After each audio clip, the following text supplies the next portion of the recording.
Welcome into the EMAW Online Pregame Podcast. Mason Voth, Alec Bussey here from EMAW Online over at Rivals as we get set for a double feature this weekend. Friday evening, K-State basketball will play their second game of the season, the first road game under Jerome Tang. The team is already out west as they will take on the Cal Golden Bears tomorrow.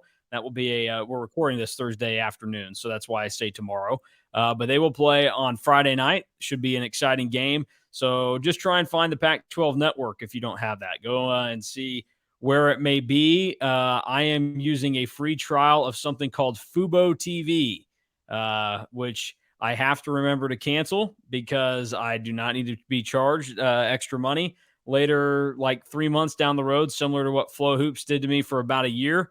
But keep in mind, you're going to need Flow Hoops again in about 2 weeks to watch the Cats when they are in the Cayman Islands. And then on Saturday, Alec and I will be down in Waco for the Wildcats and the Bears, another primetime kick for K-State at 6 o'clock FS1 as they try to stay alive in the race for the Big 12. Simplest solution for the Wildcats to make it to the Big 12 title game is to win their final 3 games and hope that Texas loses to either TCU, Kansas, or Baylor at the end of the season. The tough part about that is probably the 2 toughest games for Texas will be against TCU and Baylor. Those are their 2 home games. Their road trip is to Lawrence, so we'll see what goes on there.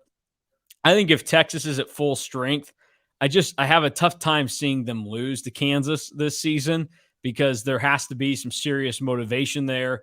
You want to be focused, and with KU being a legitimate team this season, I don't know that you can walk into Lawrence and kind of be lackadaisical like some teams have in the past and still come out with a victory. So that's why I think you would think TCU and Baylor are the best chance to get Texas, but those home games, we'll see what happens with all of those. So we are going to cover both sides of everything here in this close to an hour podcast we'll do, where we will talk some basketball. Then we will dive into the football side of it since basketball plays first.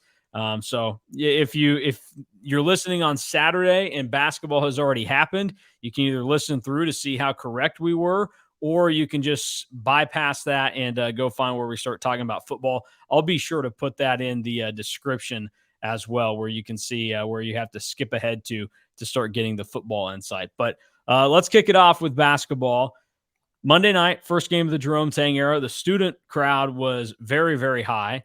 And then Jerome Tang, any chance he got with a microphone in front of him, decided to take shots at the rest of the crowd that did not show up in Manhattan.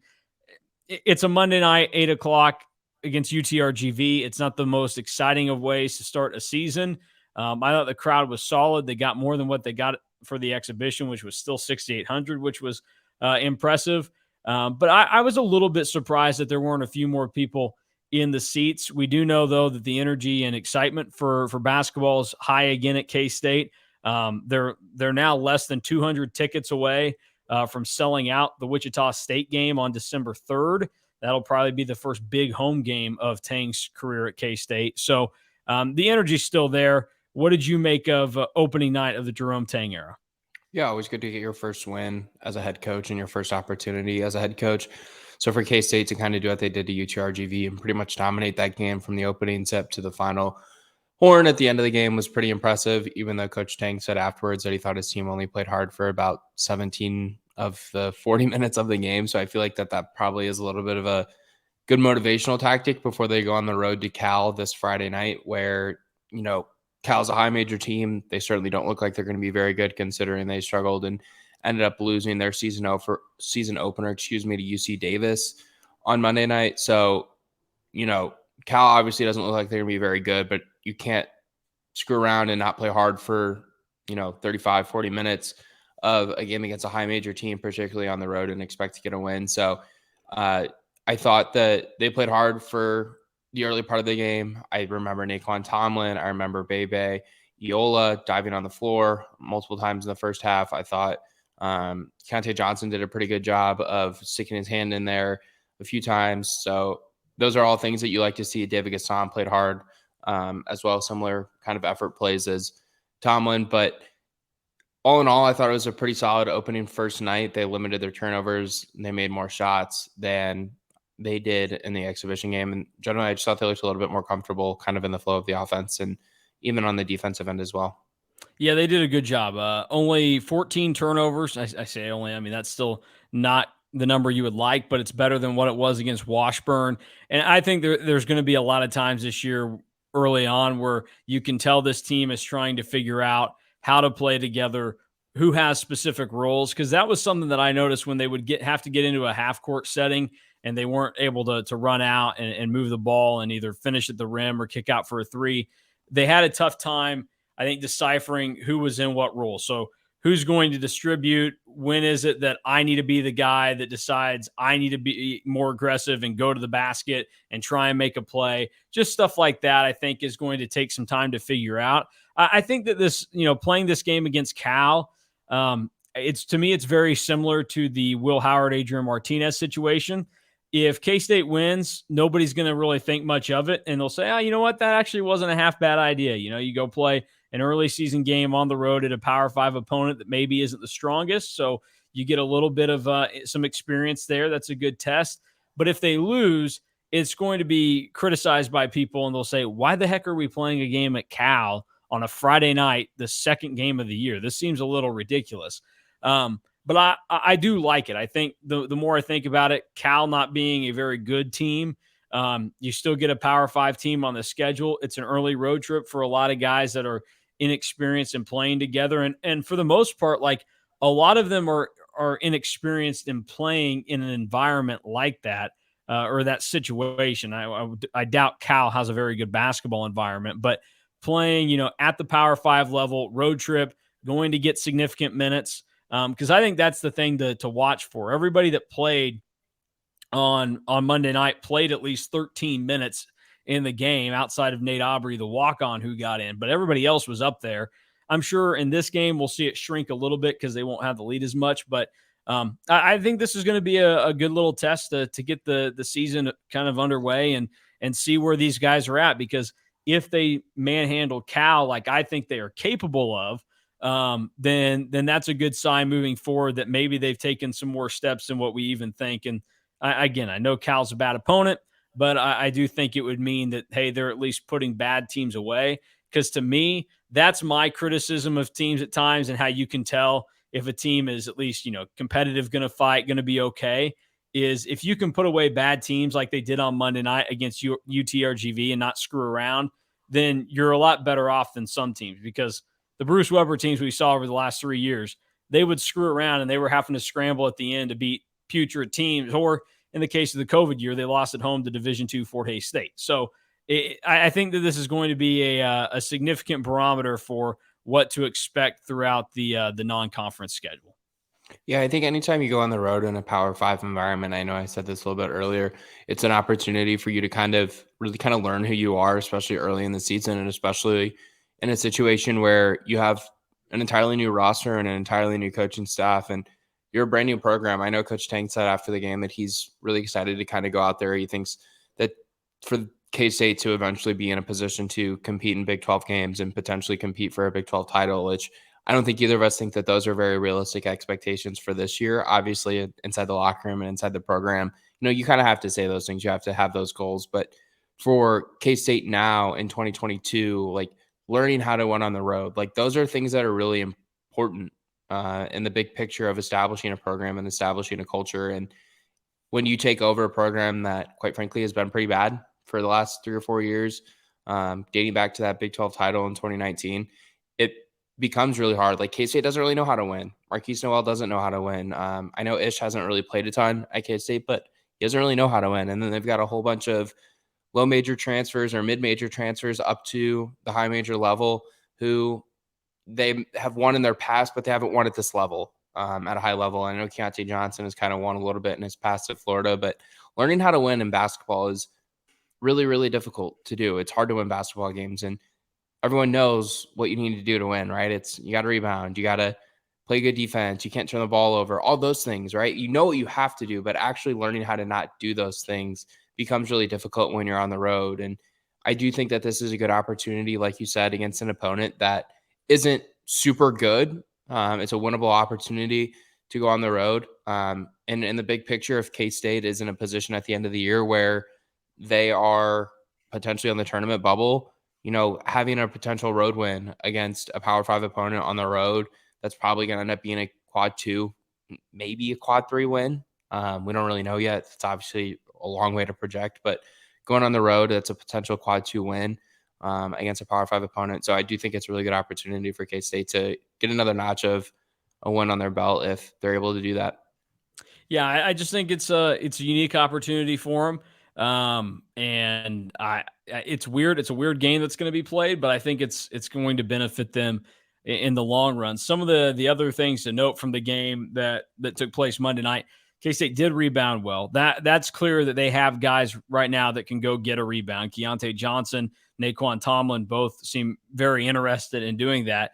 And to some extent, I would even throw a guy like Bebe in there who he's put himself in a position to just look very smart and comfortable out there and know what he's doing. And he's not been a liability. I mean, it's an exhibition in one game against a bad opponent, but that's another refreshing thing to see, because outside of Dean Wade and, I throw McCall Mayween into that category because some people aren't going to give Mac the benefit that he deserves.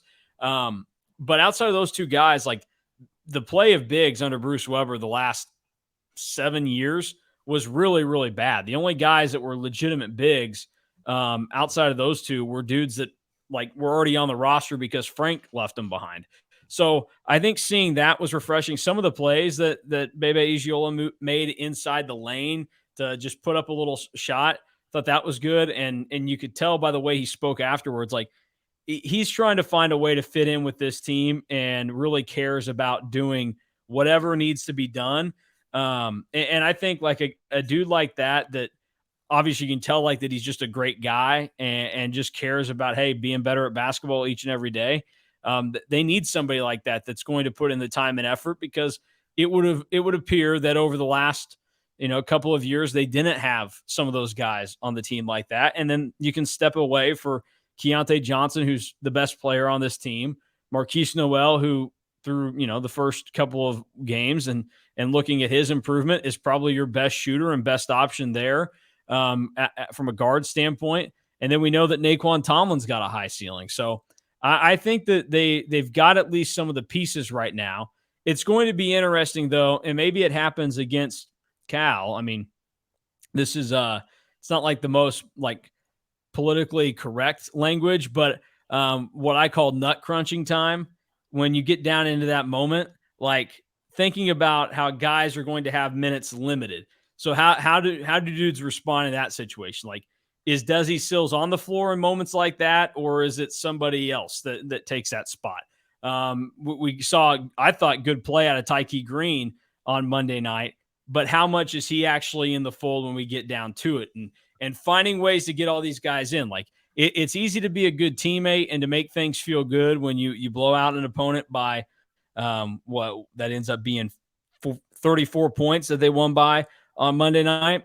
Now, what's it going to look like when you're only up by 11 with 5 minutes to play and you're trying to finish a game off, and some guys like Ish Masood maybe aren't getting even 13 minutes in the game? That's where it's going to get interesting to me to see how some of the rotations work out in games that are tighter, but there's still plenty of time to let all that play out.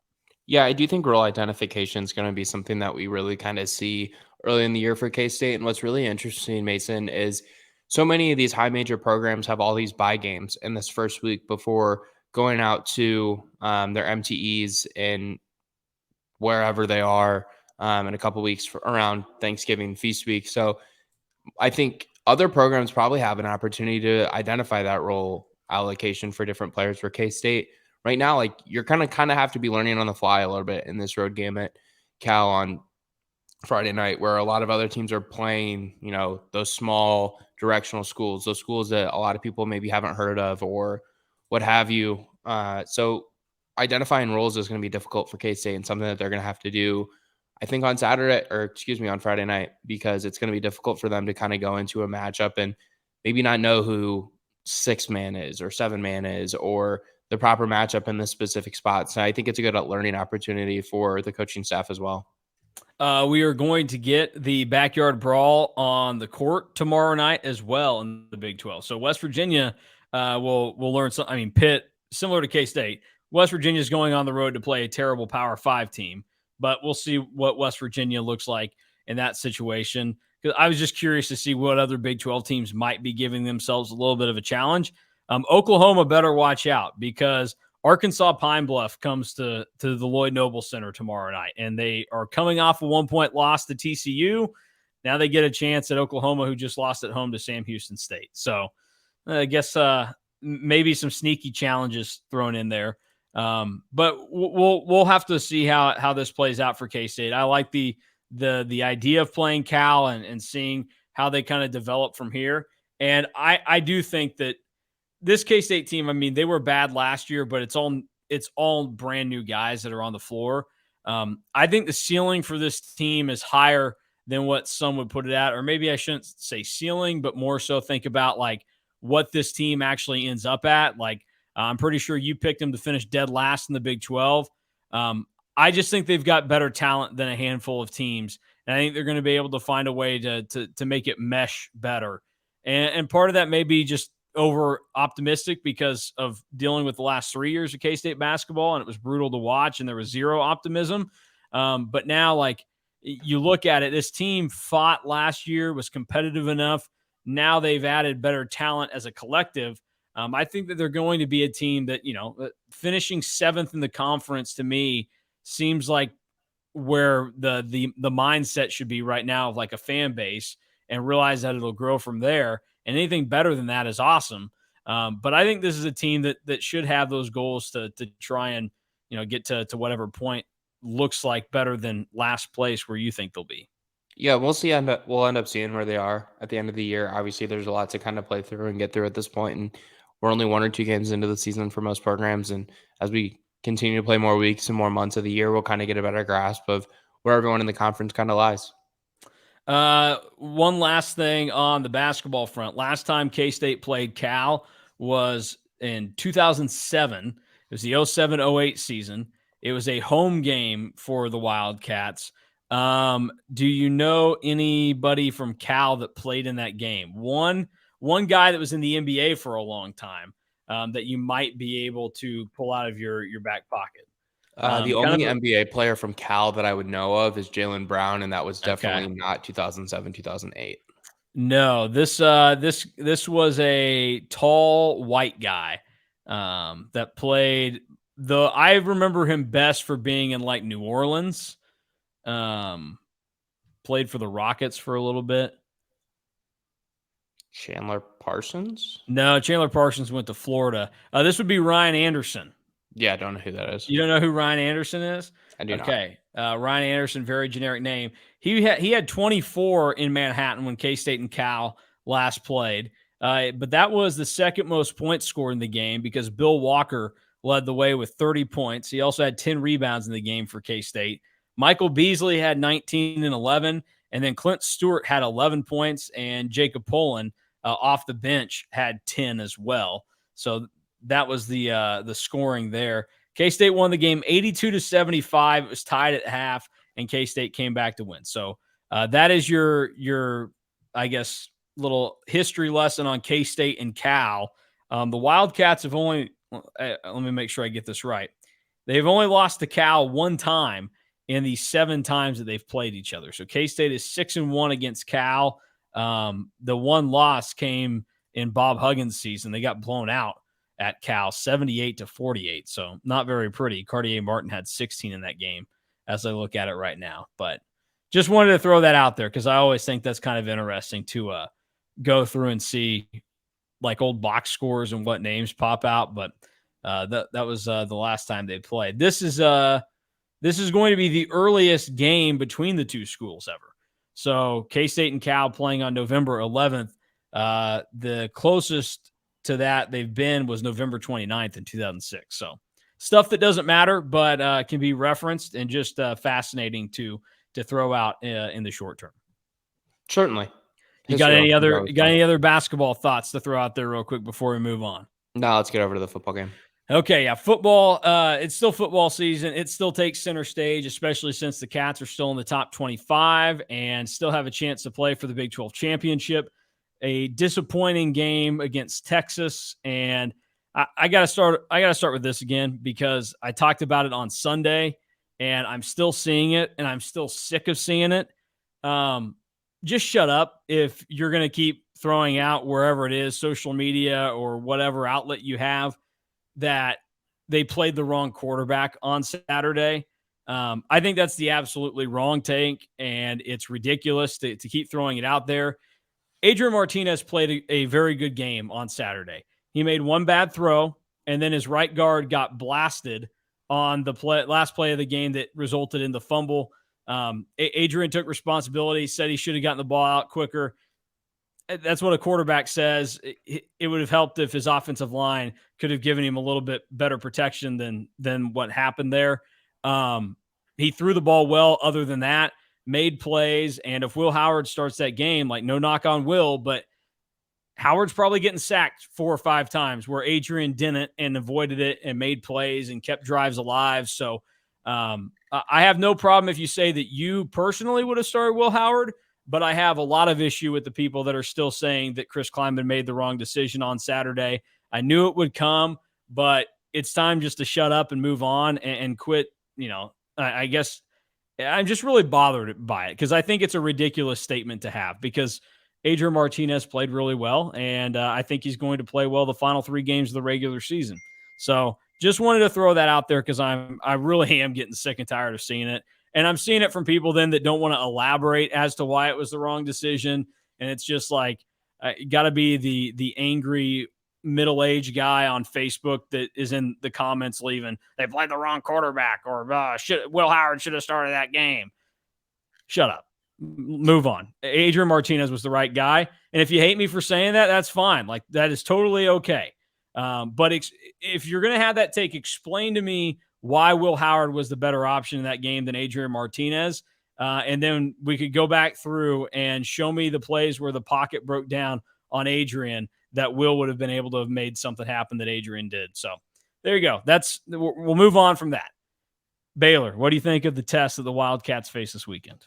Yeah, I think it's a big-time game. Obviously, I think the loser of this game can pretty much kiss their Big 12 title hopes goodbye maybe a little bit, as they would have 3 losses. And certainly some other things would probably have to happen for them to be completely gone. But I think that the winner of this game is probably going to feel a lot better about where they are in the Big 12 title race, and the loser's probably going to have to go back home and really think about, all right, like, how realistic is it for us to continue to have this goal of playing for a Big 12 title in 2022? So we'll see how the outcome of that affects the Big 12 title race, but I actually think it's going to be a really interesting game when you think about what kind of Baylor's identity has become under Dave Aranda. It's a physical football team. They don't really fit kind of the stereotype of a lot of other Big 12 teams when you think about they don't, throw the ball all over the yard. They don't put up 50, 60 points a game. Do they have the ability to score a lot of points? Of course, absolutely they do. We've seen that a few times this year, but at the same time, like, this is a Baylor team that kind of wants to punch you in the mouth a little bit in the trenches. They've got some good defensive line play. They have good offensive line play. And those are kind of things that I identify with Kansas State a little bit too, Mason, where I don't think the Cats are a team that you look at that's going to put up 40, 50 points a game and just outscore your opponent. So I think it's kind of cool that we get these 2 teams who maybe don't fit the stereotype of some of the other programs in the Big 12, like a TCU, like a Texas Tech per se, that are just trying to put up a whole bunch of points and outscore you. And I'm really excited to see these 2 teams kind of play. I think it'll be an interesting matchup between 2 similar identities and 2 similar programs in the 2022 slate. And obviously Baylor's had a little bit more success of late over the last 5-10 years. And they've obviously changed coaches. They've changed identity a few times in there for various unfortunate reasons on that campus. But we'll see how it goes, because I'm excited for it. Yeah, it's going to be a good matchup because both teams are obviously really focused on what they do at running back. Baylor with Richard Reese and K-State with Deuce Vaughn. And the way that Richard Reese has ran as a freshman, like, he puts himself in that category directly behind Deuce Vaughn, Bijan Robinson, and Kendre Miller. I would say he and Devin Neal, they're right there in that tier that's just behind those 3 guys, where we know those are the 3 defined, like, best backs in the Big 12. But when those guys move on, and obviously Robinson and Vaughn, I would assume, move on after this year, it's going to be Richard Reese and Devin Neal that slide into that next group. And so I think this is going to be a huge challenge for K-State's defense, because last week Bijan Robinson ran wild on them for 209 yards. And in addition to that, if you think about the guys that made plays last week, talked about the defensive line, some of the DBs made plays in the game. Do you remember at any point in the game thinking to yourself and making a mental note of either Austin Moore or Daniel Green or any of the linebackers at all? Because I don't. And to me, that's one of the key reasons why a guy like Bijan Robinson ran wild, and why this is going to be a challenging game for them, is if the linebackers are going to have to step up to make sure that 5-yard run by Richard Reese doesn't turn into a 17-yard run or more than that. And that's really, I think, what's going to define this game, is making sure that Baylor doesn't kill you with the run so much that they do hit just one or two big pass plays, because at that point you kind of shoot yourselves in the foot. Yeah, I think it'll be really interesting. And it's not just Richard Reese, right? It's Craig Squirrel. Great name, by the way. Yeah. Craig Squirrel Williams. I don't know where that came from. If you know the story behind that, let me know. I don't know the story behind it. I think it's hilarious that they spell squirrel like they do. It's not spelled correctly. It's with a W. I think it's a lot of fun. I like it. It's one of the better names in college football, up there with Kool-Aid McKinstry, up there with DeColdest Crawford. I'm trying to think of some other good ones this year. But yeah, I think stopping the run is obviously really important in every game. But when you look at what this Baylor team is really good at too, like they have some of the best defensive line play in the Big 12. With Ika playing that defensive tackle position, he's probably the Big 12's best defensive tackle in the conference this season. And K-State struggled with defensive tackles last week. Texas obviously has two pretty good ones, and K-State struggled to maintain that protection up the middle, and in the run game, they struggled there. Not that Deuce didn't have a good game, but Deuce didn't have the typical game that we've seen him have at times this year. He didn't top 100 rushing yards. He wasn't able to break any massive runs. Obviously, he had a pretty good game in the pass catching area of things, but I do think that what we've kind of seen from the Baylor defensive line and Baylor offensive line is, because of their physicality, they're able to do really good things against a lot of other Big 12 teams. And when you look at what this K-State team has kind of struggled with in areas on the offensive and defensive lines, there's times where their 3-man pressure, their 3-man defensive line has struggled to get into the backfield. And yeah, they have Felix Anudike-Uzomah, potential first, second round NFL draft pick, but you need someone opposite that. You need Eli Huggins in the middle. You need Jalen Pickle to kind of help Felix get into the backfield, because he is facing so many double teams, right? You need your linebackers to get some pressure. But then also you need to do a really good job of stopping the run, because if teams are able to dice you up through the air, then it becomes really difficult. But if you're not stopping the run, it becomes even more difficult to slow down an offense, especially one like Baylor that is perfectly content just running the ball down your throat for an entire 4 quarters. And on the other side of things for K-State, like, we do need to see the guard and the centers tandem, that trio, play a little bit better for K-State. You kind of went through the PFF numbers earlier this week when we were just kind of talking, and the guards aren't playing very good this year for K-State, especially in pass protection. I think you said they were in the 200s or something like that by PFF. So if you go and look at individual offensive linemen, so this takes tackle, guard, center, you put them all out there. PFF, if you go and look, it was, let's see, Hayden Gillum was 401st in the country in pass protection as an offensive lineman. Hadley Panzer was 406th in the country as an offensive lineman. Yeah. There are a lot of college football teams out there, but that's still fairly low on the list. And what makes it, I think, so difficult is that, in all honesty, the tackles have not been as bad this season as maybe some would think. They make a couple dumb penalties every once in a while, which happened against Texas, but they've been pretty solid. Cooper Beebe has been phenomenal. Like, that continues. So like the left side of the line has not been a problem, but this is whenever somebody from one of our other rival sites asks me about, hey, what's something maybe the defense can do to exploit K-State? And I always tell them, like, K-State has had a problem protecting the pocket, and really it comes from up the middle. And when that pressure comes from up the middle, there's nothing that the quarterback can do at that point, because it's right there in his face. So he can't ever step up to make a throw. I mean, think about how many times we've had to see Adrian Martinez throw off his back foot the last 4 or 5 weeks that he's been out there. Quite a bit. And at that point, then, like, you're asking him to try and take off and run. And that's why it's so beneficial that he does have the legs that he does, is that sometimes he is able to get away and either take off and pick up some yards with his legs or still attempt to pass. But that's going to be a big, big thing to watch for K-State this week, because Baylor's defensive line has not played particularly well this year. And there's really no rhyme or reason for it. They didn't lose like a ton of guys there. Baylor expected their line play to be pretty solid, and it hasn't produced for them. And so if Baylor's defensive line is starting to make a lot of noise early on in the game, that's not a good sign, because a lot of other teams in the league haven't had to deal with that. So we'll have to see kind of how that shapes up. On the other side, I'll hit on this real quick for the line play. I think seeing if K-State can break through. I mean, you mentioned that Felix has been hit with a ton of doubles this year, and sometimes he probably gets held and there's no penalty thrown for it, and K-State has to find ways to fight through that. At some point, like, the cards you're dealt are the cards you're dealt, and you got to find some way to make up for it. So that's going to have to be something that Joe Klanderman focuses on, is, okay, if Felix isn't able to actually get to the quarterback like he's capable of in some of these situations, how do we do a better job of helping Brendan Mott do it, or, Khalid Duke coming down and helping from the linebacker spot?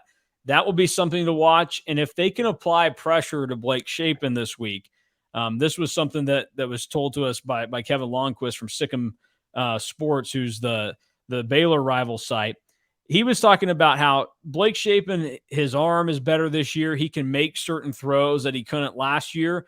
The problem and the thing that gets him into some trouble is that his mechanics get sloppy at times, and that leads to turnovers. And the best way to force a quarterback into playing sloppy football and have, bad mechanics is putting him under pressure and putting him in a position where he can't really think. And the way you do that is by getting that pressure. And so I think K-State's got to try and find some exotic ways to be able to make Blake Shapen uncomfortable this weekend. And we'll see ultimately what kind of job they're able to do, because I thought that they did a better job of it in the second half against Quinn Ewers and kind of getting to him, but they never really did it as much as maybe one would like. So we'll have to monitor and see how that ultimately plays out. But that's just one of those other things that, when you break down everything that's going to be happening with both teams' offensive and defensive lines, those are the things that stick out to me. Yeah, no, and I certainly agree with that. And I really do think that this game kind of comes down, and this is going to sound stereotypical, but I think it's said a lot because it's true. Every football game is kind of won and lost in the trenches. Like, we all like to get really caught up in the way quarterbacks play and receivers play and, the skill positions. But really, football is a pretty simple game. If you really narrow it down, it's who blocks and who tackles, right? Like, if you really want to dumb it down, if whoever wins the line of scrimmage tends to be the team that wins football games. And I think these are two pretty well-coached teams in both of those areas, Mason. And it would end up coming down, in my opinion, just like which team executes better in the trenches, because I think that's probably where this game gets decided. And when you look at the Vegas spread, when you look at a lot of the different advanced metrics, like, I don't remember what ESPN's FPI has this projected as either, but you look at all those different things, like, it's a really close game. Baylor's a 2.5 points favorite in Vegas, which, technically it's a pick 'em, because Baylor gets 3.5 points being at home. So it's a game where Vegas can see it going either way if it was on a neutral field. And quite frankly, I kind of agree with them, even if it was at either school's location. So it'll be really interesting to see which kind of offensive and defensive line plays a little bit better.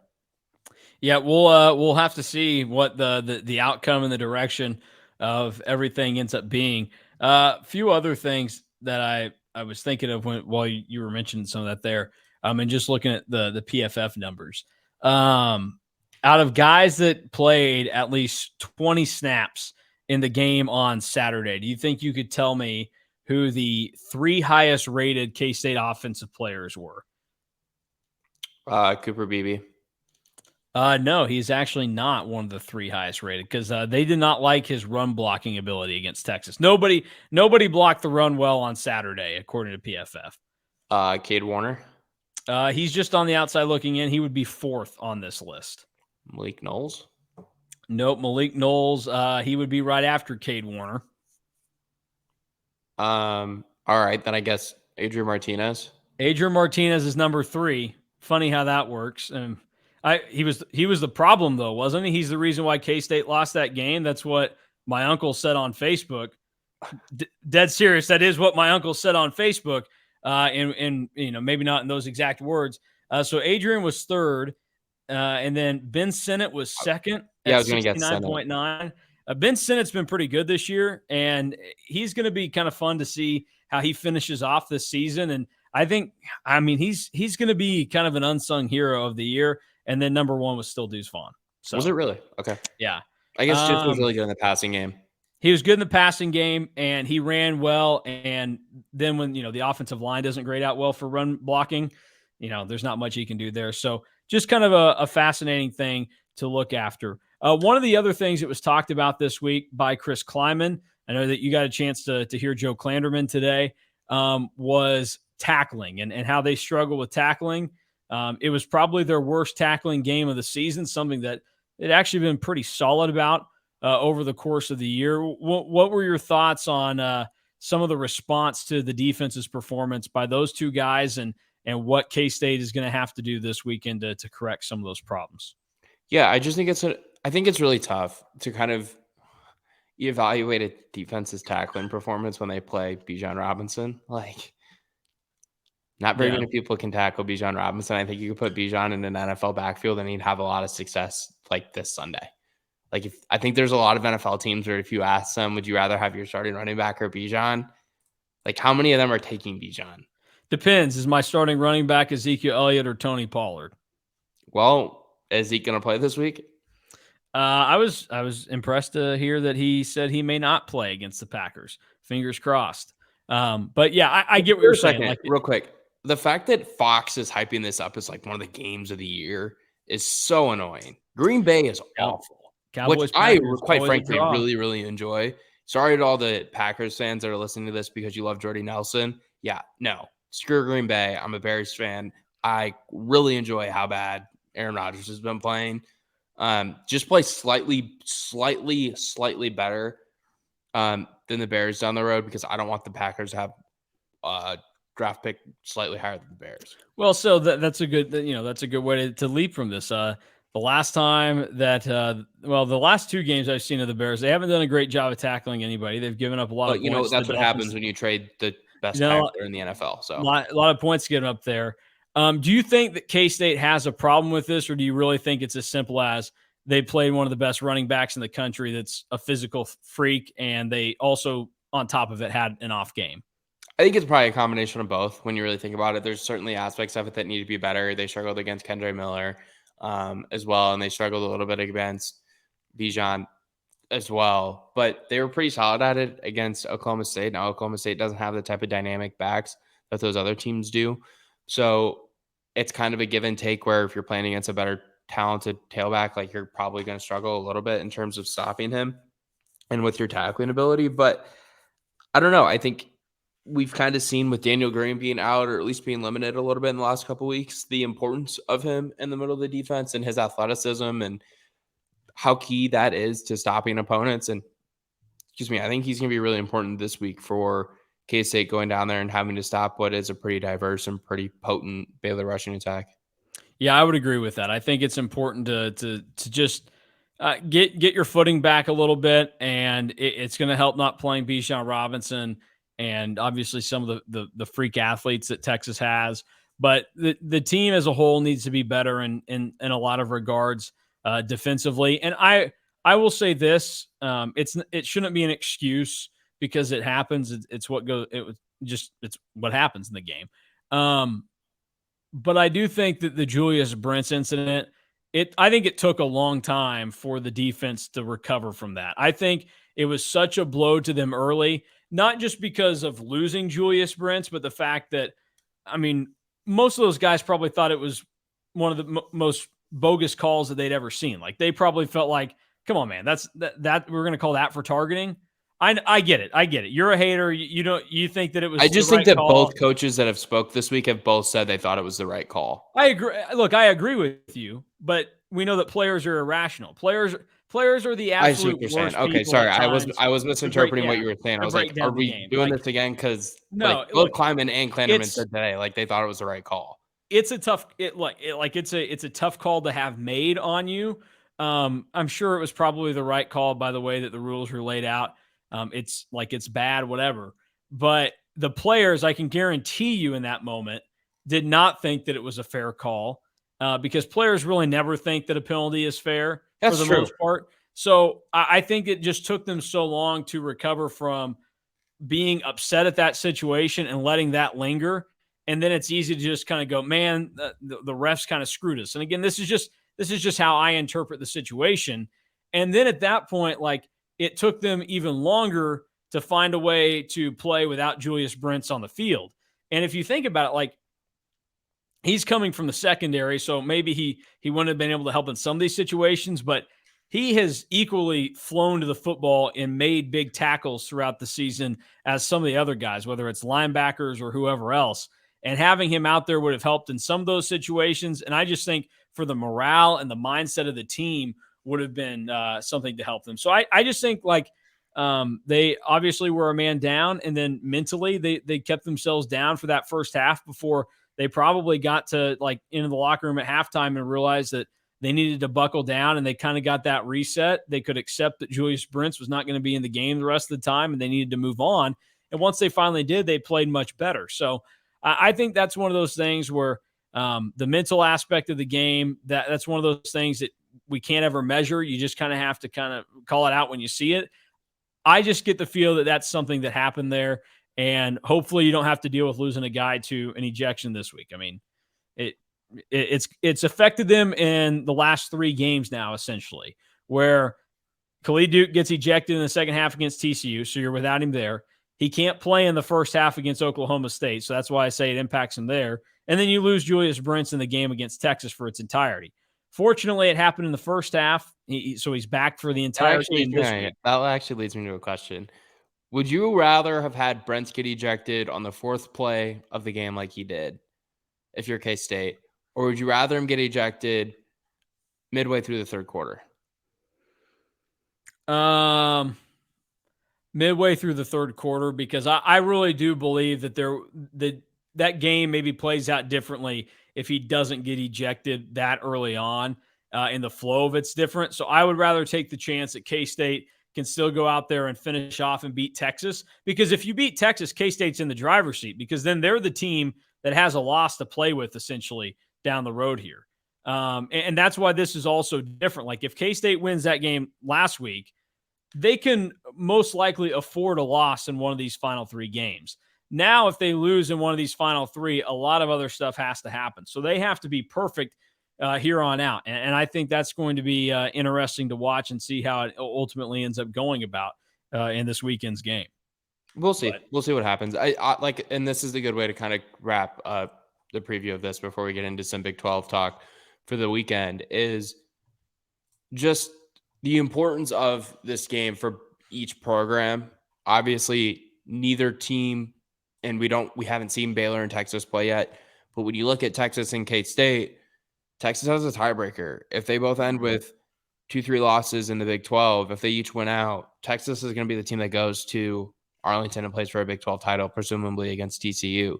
Whereas, K-State needs some help, even if they win out. They need someone else to beat Texas. They need Texas to lose in some way to somebody, which is possible. Like, they played TCU this weekend, and then they play Baylor at the end of the year, and they have a tough Kansas team mixed in the middle of it on the road. So, it's possible that Texas loses again. We don't really know. Like, I think a lot of people maybe anticipate them to lose again. I don't really know exactly where we fall on that right now, but K-State needs to at least handle their own business to have an opportunity to play for the Big 12 and then hope for help, right? Like, they need somebody to beat Texas to get in there, in addition to handling their own business. Honestly, like, I lean towards thinking that Texas can win out. Like, I get that the track record would suggest that that's not going to happen just based off of how Texas has been the last however long. But I mean, they've got the talent to do it. And, like, they should not just be the second best team in this league. They should be the first best team in this league. So it's going to be fun to follow along with those final 3 games and see how it goes. I mean, I'm not going to be shocked if they show up to any of these 3 and they lose, but I'm also not going to be, blown away at the end of the year if we enter that Saturday for K-State and KU, and K-State already knows their fate and that they can't play for the Big 12 title because Texas won on that Friday before against Baylor and they finished 3-0. Like, none of these results are going to surprise me. So I think the simplest thing, if you're a K-State fan, is simultaneously while you're following along with K-State and Baylor, you hope that TCU just finishes the job and beats Texas this weekend. And at that point, you know that what's left for you is watching K-State take care of business, and you don't have to sweat out because the Texas stuff, because that is not like the part of the formula that you want to have left up to decide the rest of the way. Like, you want to make sure that Texas gets that loss out of the way as quickly as possible. That's why if you look back, that game against Iowa State is so big. Like, in the moment, like I could tell at that point that was going to be pretty significant for the season. And Iowa State, another Xavier Hutchinson dropped pass. I've quit calling him the best receiver in the Big 12 because if you're the best receiver in the Big 12, you don't drop so many game-changing passes over the course of one season. Yeah, it'd be Quentin Johnson or no. But I just like, it's one of those deals where if Iowa State had finished the job, like, Texas isn't even really as big of a concern right now. But we'll see how things end up playing out. Final question for you on this weekend: would you start Will Howard? No. Yeah, I would have started Martinez last week. I know that was tongue in cheek, but I would have started Martinez last week, and I can tell you that Martinez is starting again this week based off of what Colin Klein said on Thursday. Are you like me? Do you feel more confident about how Adrian Martinez will play over the last 3 games after watching last week, even like before last week had started, versus having seen it now? Because that's how I am. I really think. I think the receivers deserve a lot of credit for it, though, because they've started to play pretty well. Yeah. But that's one thing we didn't hit on is the concern level for the receivers. They're both going to play, from what I understand. They're both expecting to play. Yeah, that's the thing is that's going to be interesting to watch to begin with, because I think we see them both out there, but like, how much are they either one affected by it? In the case of Cade Warner, like, he made it seem like, it's just something you got to put up with and deal with. They put kids in boots for everything these days. But I don't know. The only thing that concerns me is that they both had to miss being on the field the last drive of the game because of it. So we'll see. Klein said that they'll know more today with practice. Again, recording this on Thursday. They said they'll know more with practice, but they said he's seen Knowles progress more than they anticipated. That's at least good news there, that they're at least trying to give that up. And Kleiman said earlier in the week, expect both of them to play. We'll see if Jaden Jackson sees the field at all and if he gets any significant reps. The Ole Miss transfers only played in 1 game this year. They are going to redshirt him, but Chris Kleiman said he will make the trip to Waco with them if they need him to be used. So we'll move on real quick, looking around the rest of the Big 12. A lot of games in the evening, 3 games that start at 6 or 6:30. But first, Oklahoma and West Virginia at 11 a.m. on FS1 in Morgantown. I got no idea what to expect from this game. OU's an 8-point favorite, but Oklahoma's going to give up 200 yards of rushing, but they're going to win by about 13. Yeah, I mean, that feels probably right. The over in that game is 68 right now. So take that. Yeah, I mean, it was 73 is what hit last week in their game with Baylor. So neither of those teams are going to be, I think, great defensively. That game really doesn't matter. Like, that doesn't even register on my radar right now for caring or whatever. I guess it's significant it's significant to see what West Virginia looks like and how they fight ahead of K-State going there next week. But man, like, I could care way. I don't know. There are more games I could care about than that one. 2:30, Iowa State, Oklahoma State. Iowa State, 1-point road favorite at Oklahoma State. The Cyclones got their first conference win last week against West Virginia. Now they're a favorite on the road in Stillwater. It's been a really tough fall from grace for the Cowboys the last couple of weeks. And that line tells me that Spencer Sanders not going to play again. And we'll see if they stick with the guy that threw the ball to KU a bunch last week in Lawrence, or if Gunnar Gundy finally gets his triumphant first start. I actually kind of like Iowa State in this game, regardless of who's at quarterback for Oklahoma State a little bit. We know that Iowa State's offense is bad, but Oklahoma State's defense is terrible. Yeah. So I think it's a situation where Iowa State could be able to get enough points to win this game, even if Spencer Sanders is at quarterback, because of how good their defense is. Yeah, we'll follow along with that one. That'll be What do you have in that game? I don't know. I really don't know. I'll probably.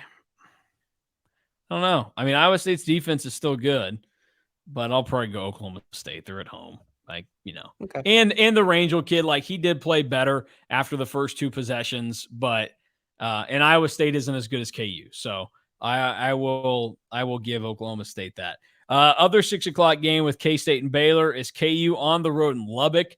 That's going to be a very fun game to follow along with. That's another one where there could be a lot of points. The over in that one is 64 right now. Texas Tech just has to figure out who their quarterback is going to be and if he's going to throw the ball to the other team, because that's kind of been the problem and solution for their season right now.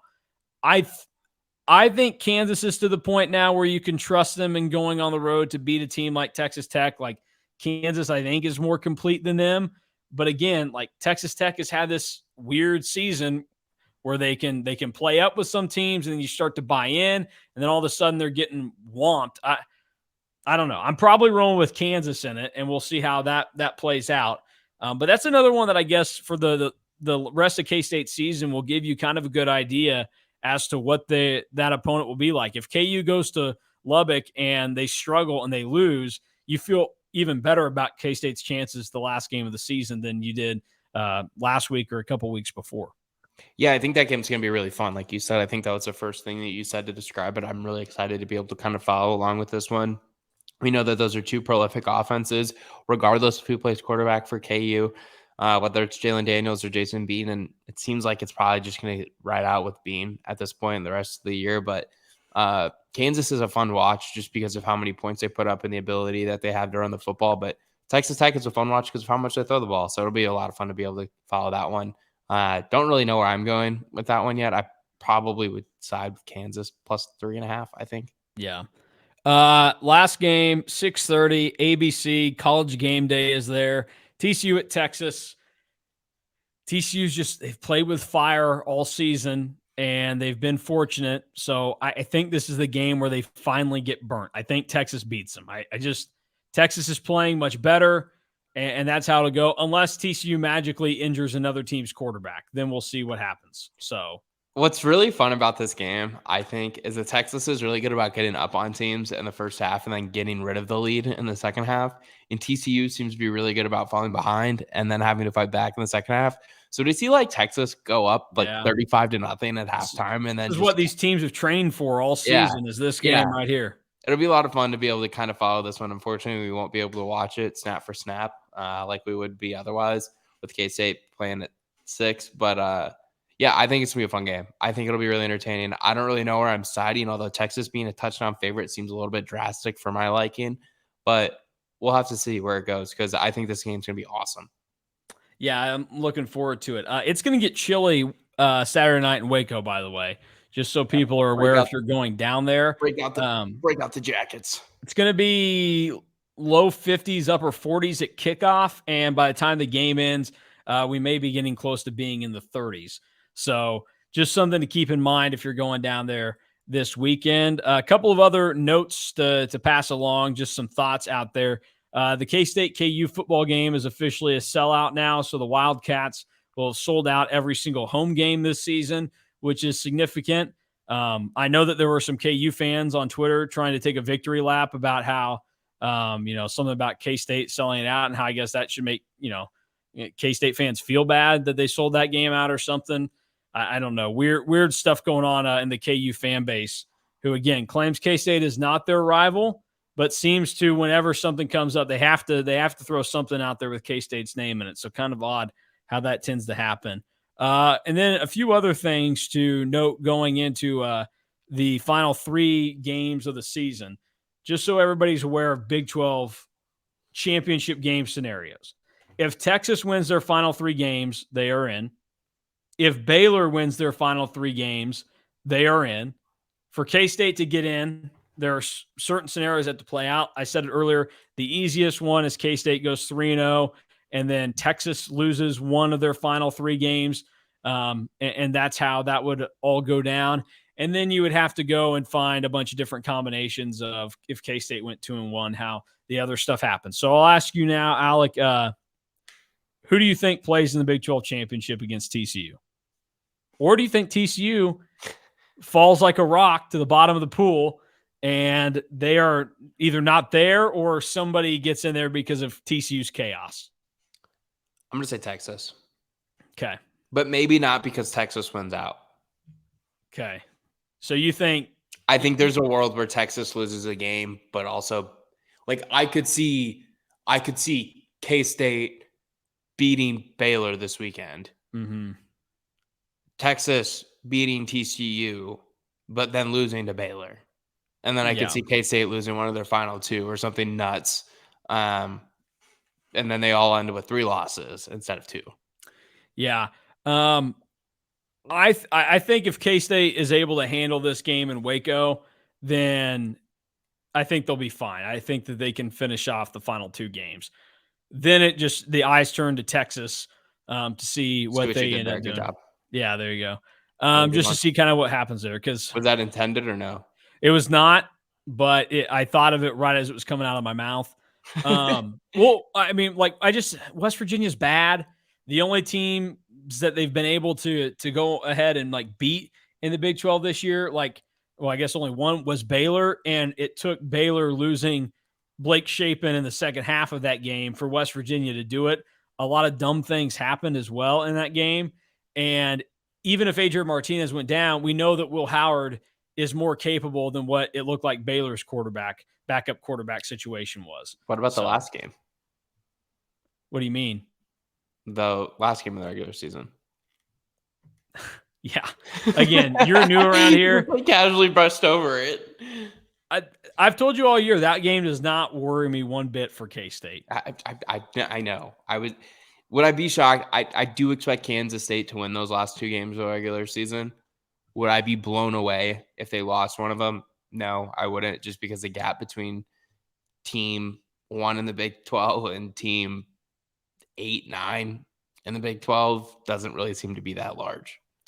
Yeah, I don't going on the road to Morgantown is always tough. I do think there's a decent chance that game ends up at night for whatever reason, and that only adds to the difficulty of it. So I'm not saying that they're going to lose one of the last 2, but would I be blown away if they did? No, not at all.